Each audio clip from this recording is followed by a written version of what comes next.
Hey guys, you're probably wondering what the heck I'm doing now. Haha, well guess what? I'm a nut, you'll never guess.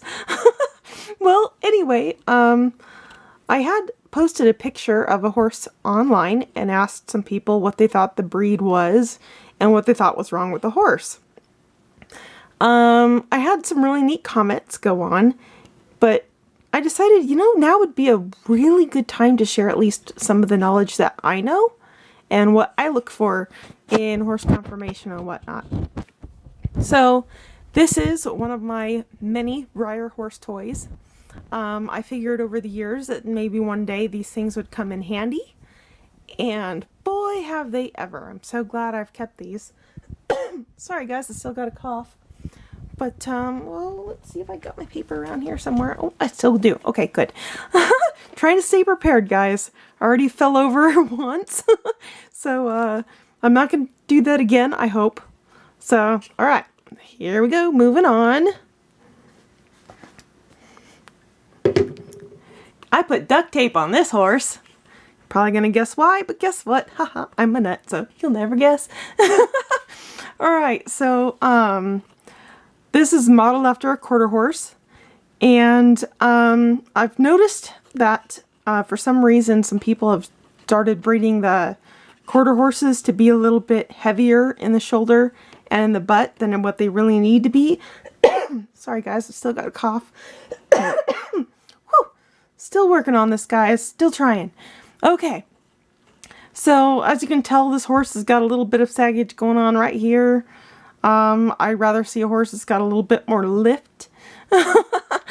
And this horse has his neck tied in a little higher into his chest than what I would normally look for. I would rather see his neck kind of tie in about there, personally. That's just my opinion. But take it how you want it. Alright, so one of the first things you look at when we talk about horse conformation is their head. You take the length of their head and go to the length of their neck, which I cut all these tapes to be about the same size, so there you go. Okay, so we're talking about horse conformation and balance a little bit here before I get into some more breeds. So you take the length of their head, you take right from the back of their jaw all the way through, because back here isn't their head, that's going into their neck and their whole bunch of other stuff going on. So you take their head to their neck, so from where their neck meets the back of their head to the angle of their shoulder, which I brought this down a little further than what it needs to. But these are the same. So you have their head and the neck being the same. So then you take the head, the neck, to the shoulder, which again, the shoulder tape is the same length as the head.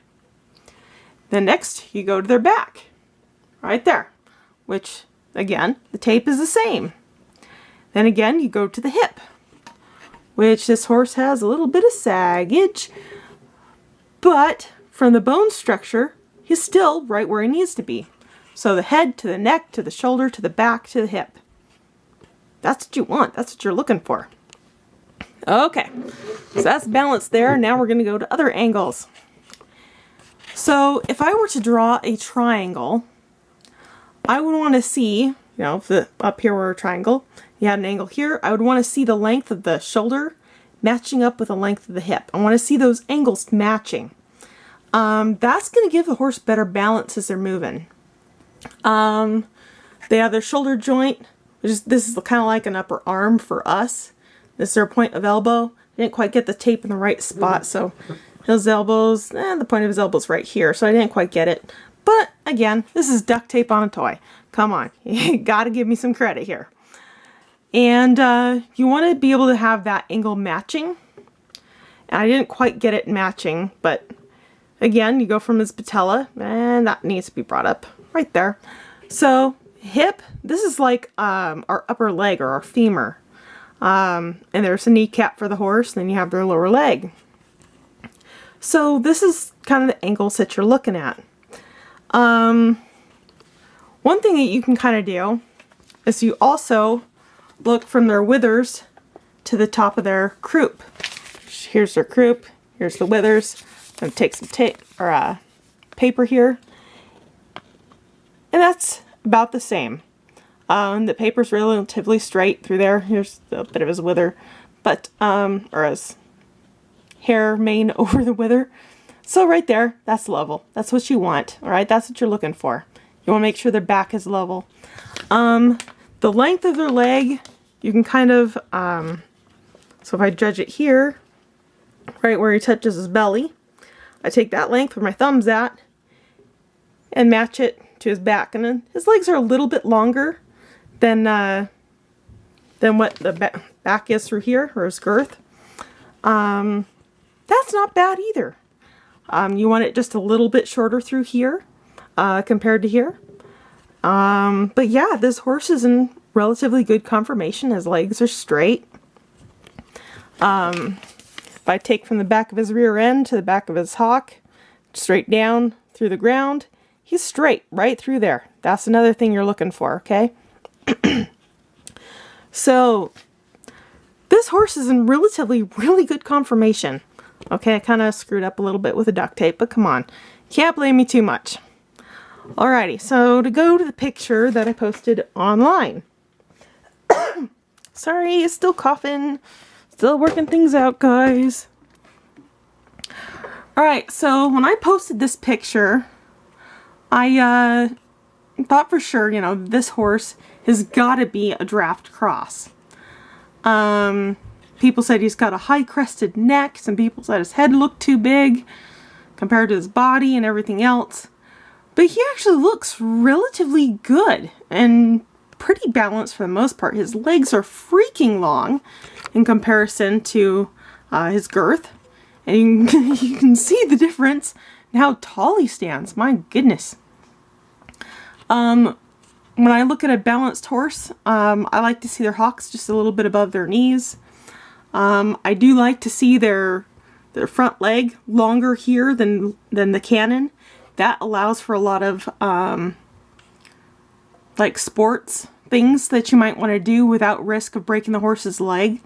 So those are things that you want to have, okay? Their knees and their hocks being a little bit closer to the ground, having the top part of their leg in the front being longer than the lower leg is a good thing, depending on the sport or activity that you're looking for.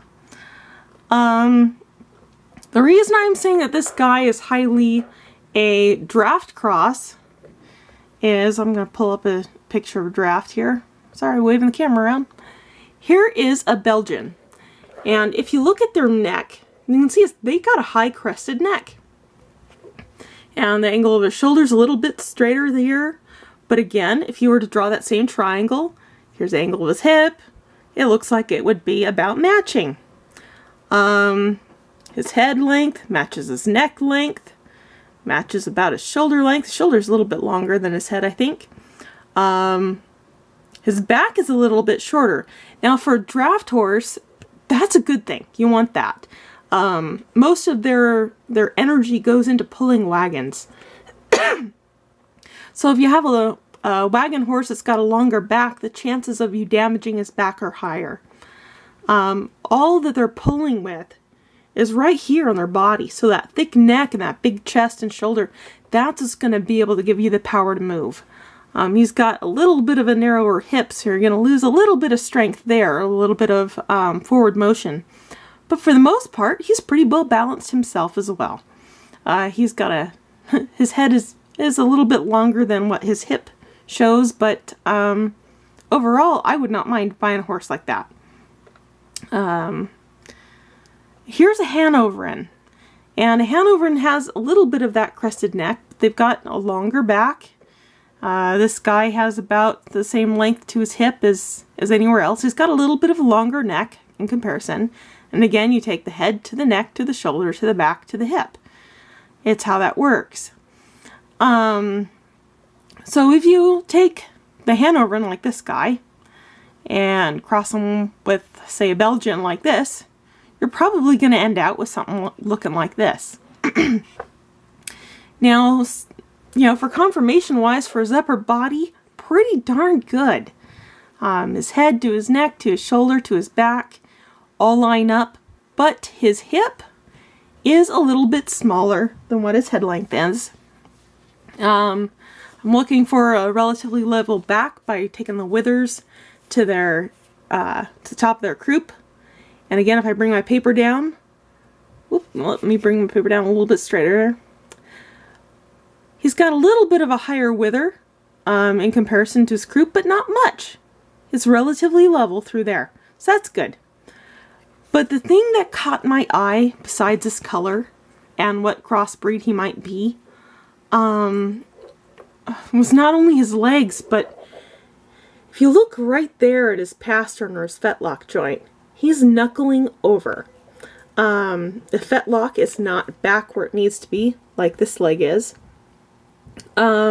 He's not trimmed right, which I can only imagine cannot help him knuckling over like that. Knuckling over can sometimes be caused from tendons being too long in the front of the leg. So that's not a good thing. When a horse puts his leg down and puts weight on it, this is going to buckle back and forth. And I'm sorry, that's a good way to break down somewhere. So for using horse, I would not do it. I would not buy this horse because of that fact right there. You do not want to have your cannon bone being completely level with the pastern and the fetlock joint. So again, that fetlock joint is straight with his pastern and his cannon, and you do not want that. So that's what caught my attention as being wrong with this horse the most. His color, he looks like a beautiful dun or a buckskin, whichever one you want to call it, but he's got this really cool dappling. You know, I wish that you could get some beautiful horses that have good conformation without that kind of issue going on. It's really sad when that does happen. But overall, maybe this video will help you see what, at least what I see when I'm looking at a horse or judging a horse on what I think, you know, that I might use or be balanced or whatever. So, yeah, I hope that helps, and I hope you enjoyed the video. All right, thanks guys. Bye.